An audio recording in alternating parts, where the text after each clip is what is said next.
तो मूवी की शुरुआत होती है इटली के सिसिली शहर से, जहाँ एक ड्रग माफिया बताशे अपने पोते के साथ अपने अड्डे पर पहुंचा, जहां उसने देखा कि आसपास उसके आदमियों के तोते उड़े हुए हैं। तभी उसने गन लेकर अपने पोते को गाड़ी में ही रुकने के लिए कहा, जिसके बाद वो अंदर पहुंचा, जहाँ एंट्री से बेसमेंट तक का सफर उसके आदमियों की सुहानी लाशों से भरा हुआ था। यहीं पर उसके आदमियों ने हमारे कालू अंकल रॉबर्ट को पकड़ रखा था। तब बताशे ने उससे पूछा कि क्यों बे कालू, तूने ऐसा क्यों किया? रॉबर्ट बोला कि तुम्हारे पास कुछ ऐसा है जो तुम्हारा नहीं है, इसलिए अगर तुम मुझे वो दे दो तो मैं तुम्हें छोड़ दूंगा। तब बताशे ने अपने आदमियों को ऑर्डर दिया कि खत्म करो इसे, लेकिन तब तक रॉबर्ट ने उसके आदमियों को प्रसाद दे दिया। ये देखकर बताशे की भी लुक हो गई, जिस बीच रॉबर्ट ने बताशे के गोदे गायब करके उसे वहीं मार दिया। और वो कौन सी चीज थी जिसकी रॉबर्ट बात कर रहा था, ये हमें आगे पता चलेगा। खैर अब वो यहाँ से निकला ही था, जहाँ बताशे का पोता नताशे भी खड़ा हुआ था। तब रॉबर्ट ने उसे बच्चा समझकर छोड़ दिया, लेकिन इसी बच्चे ने फिर रॉबर्ट के कमर में फायरिंग कर दी। लेकिन तब भी रॉबर्ट ने उस बच्चे को कुछ नहीं कहा, बल्कि उसके मन में तो जरूर आया होगा कि बच्चे खैर जाने दो। अब इतनी गोलियां लगे होने पर भी वो जैसे तैसे बॉस्टन के लिए निकल गया। लेकिन कुछ देर बाद ही यहाँ एक जियो नाम का ऑफिसर आया, जिसके सामने रॉबर्ट के कुत्ते फेल हुए पड़े थे।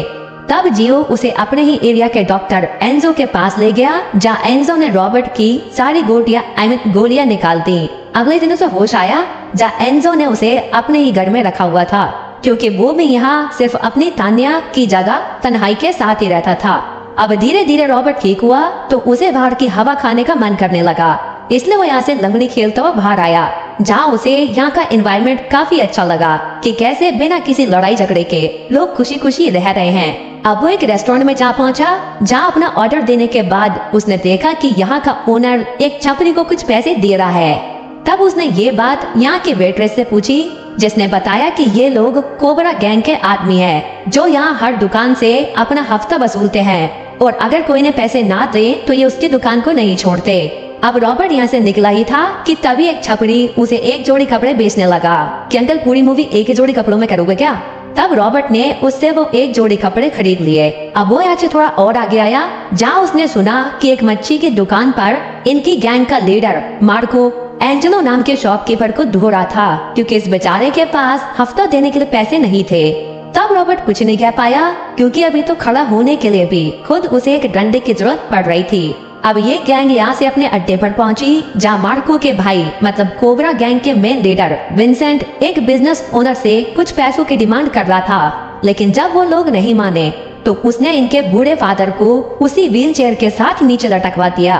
ये दोनों भाई एकदम सेम काम करते थे, लेकिन इनका लेवल थोड़ा ऊपर नीचे था। यहाँ रॉबर्ट एंजेलो की मच्छी दुकान में गया, जहाँ से उसने 3 किलो मच्छी ले ली, क्योंकि आज उसे डॉक्टर एंजो के साथ डिनर करना था। एंजो का नाम सुनते ही एंजेलो ने वो फिश फ्री में दे दी कि नहीं जी, डॉक्टर एंजो से हम पैसे कभी नहीं ले सकते, तभी तो मार खाता ही। खैर दूसरी तरफ एसपीडी एजेंट्स ने बताशे की ड्रग्स फैक्ट्री में रेड मार दी, जहाँ से उन्हें काफी सारा पैसा और ऑब्वियसली ड्रग्स की फैक्ट्री है तो ड्रग्स भी बरामद हुए। साथ ही अब मैं बता दूं कि इस लोकेशन की इंफॉर्मेशन खुद रॉबर्ट ने ही एसपीडी डिपार्टमेंट में इस लॉरा नाम की लड़की को दी थी, और लॉरा को ही क्यों दी थी ये भी मैं आगे बता दूंगा। अब अंधेरी रात में जब सारी शॉप से बंद हो गई, तभी एक फायर अलार्म की आवाज आई, और ये आवाज थी एंजेलो की दुकान जलने की। असल में मार्को और उसके आदमियों ने मिलकर एंजेलो की दुकान जला दी, क्योंकि उस बेचारे के पास इनको हफ्ता देने के पैसे नहीं थे। उसकी ये कंडीशन देखकर रॉबर्ट ने भी यहाँ से जाने का प्लान कैंसिल कर दिया, जिसके बाद वो अगले दिन से ही एंजेलो की दुकान साफ कराने में मदद करने लगा। यहाँ जियो ने भी जब सीसीटीवी फुटेज देखी तो उसमें उसे एक वैन दिखी जो कि कोबरा गैंग की थी। अब इन्हें भी ये कंफर्म हो गया कि ये कांड कोबरा गैंग ने ही किया है। तभी उसने ये खबर अपने सीनियर्स को भी रिपोर्ट कर दी। अगले दिन रॉबर्ट एक कैफे में पहुंचा, जहाँ लॉरा उसकी फोटो ले रही थी। तब रॉबर्ट ने पोज बनाया कि अब ले ले। ये सुनकर लॉरा रॉबर्ट के पास आकर बैठ गई। असल में उसने कॉल ट्रैक और कैमरा रिकॉर्डिंग की मदद से पता लगा लिया था कि उसे बताशे की फैक्ट्री की इंफॉर्मेशन रॉबर्ट ने ही दी थी। इसलिए उसने पूछा कि आपने मुझे बताशे की फैक्ट्री की इंफॉर्मेशन क्यों दी? तब रॉबर्ट बोला कि इंफॉर्मेशन क्यों दी वो मूवी के एंड में बता दूंगा, अभी तुम अपने काम पर ध्यान दो। असल में बताशे और विंसेंट आपस में जुड़े हुए थे, इसलिए जब बताशे की फैक्ट्री में रेड पड़ी तो इसका सीधा असर विंसेंट पर भी पड़ने लगा। तब लॉरा ये बात सुनकर यहाँ से चली गई। ना जियो अपनी बेटी को लेने स्कूल पहुंचा, जहां उसे पता चला कि उसकी बेटी को पहले ही एक ऑफिसर ले जा चुका है। ये सुनकर वो घबराता हुआ अपने घर पहुंचा, जहाँ मार्को ने उसकी बेबी और बेटी को पकड़ रखा था। तब उसने जियो को प्रसाद देना शुरू किया कि करेगा रिपोर्ट मेरे खिलाफ, है करेगा।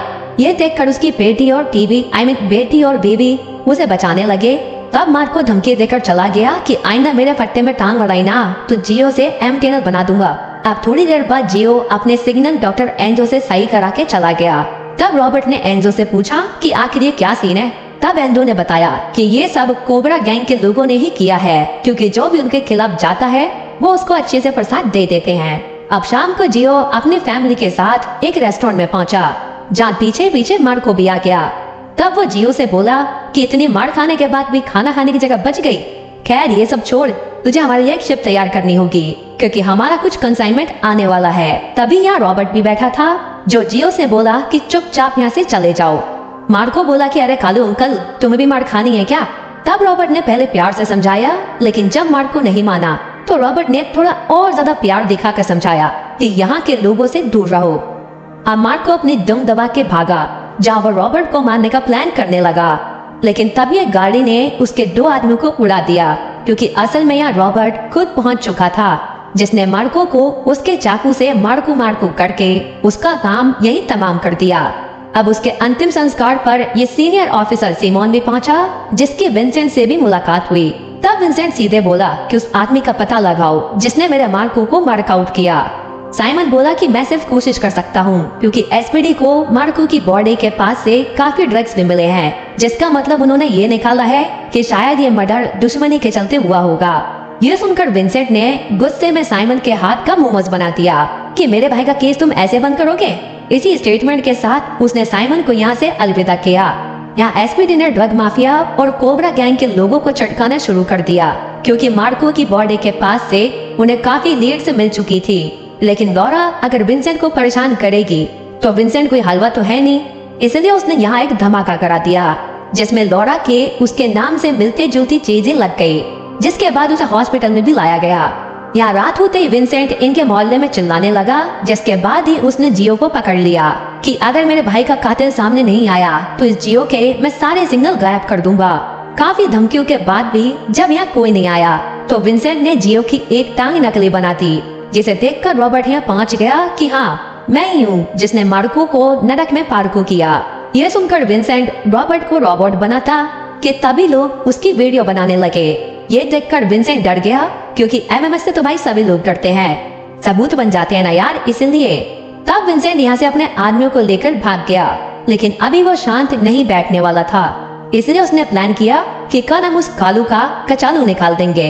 लेकिन कल किसने देखी है, इसलिए आज की रात ही यहाँ पर रॉबर्ट पहुँच गया, जिसने विंसेंट के आदमियों को आड़े हाथों लेना शुरू कर दिया, जिसके गवाह ये डमी भी थे। क्या देख रहे हो? तभी विंसेंट को कुछ टपकता हुआ फील हुआ। अरे वो नहीं यार, असल में उसके ऊपर एक बॉडी का ब्लड टपक रहा था, जिसे देखकर उसके तोते उड़ गए। अब वो अपनी बंदूक को हाथ में लेकर बाहर आया, जहाँ अपने आदमियों का ये हाल देखकर उसकी लुक हो गई।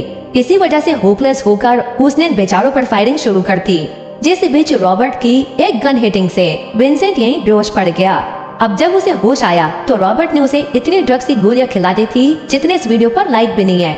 लाइक से याद आया, वीडियो को लाइक कर दो मेरे दोस्त। ये बात। खैर ड्रग्स की ओवरडोज से विंसेंट के कुत्ते फेल हो गए, इसलिए वो घर से भागता हुआ बाहर आने लगा। यहाँ रॉबर्ट भी काली परछाई की तरह उसका पीछा कर रहा था, जहाँ एकदम से विंसेंट को एक गाड़ी ने ठोक दिया, जिसके कुछ ही देर बाद ही विंसेंट की सांसों का सेंट यहीं खत्म हो गया। अगले दिन रॉबर्ट लॉरा के पास एक पैसों का बैग लेकर पहुंचा कि तुम इस बैग को बॉस्टन में रह रहे एक old couple mister and Mrs चंगा को दे देना, क्योंकि मैंने ये पैसे बताशे की फैक्ट्री से उनके लिए ही लिए थे। तब हमें पता चला कि मूवी के स्टार्ट में रॉबर्ट जो बताशे से लेने आया था, असल में वो यही पैसे हैं जिन पर मिस्टर एंड मिसेस चंगा का अधिकार था। लेकिन रॉबर्ट ने लॉरा को ही क्यों चुना? अब लॉरा बॉस्टन में उस ओल्ड कपल के पास पहुंची, जहां वो लोग अपना घर बेचने वाले थे, लेकिन इन पैसों की वजह से उनकी काफी मदद हो गई, जिसके बाद उन्होंने इस घर को बेचने का फैसला भी छोड़ दिया। अब लॉरा अपने काम करके यहाँ से चली गई, जिसके कुछ दिन बाद एसपीडी हेडक्वार्टर में रॉबर्ट के द्वारा भेजी गई एक डायरी लॉरा के पास आई। असल में वो डायरी लॉरा की माँ की ही थी, जो कि अपने एसपीडी ऑफिसर होने के टाइम रॉबर्ट की एक अच्छी दोस्त थी कि रॉबर्ट ने लॉरा को ही क्यों चूज लिया, चूज किया।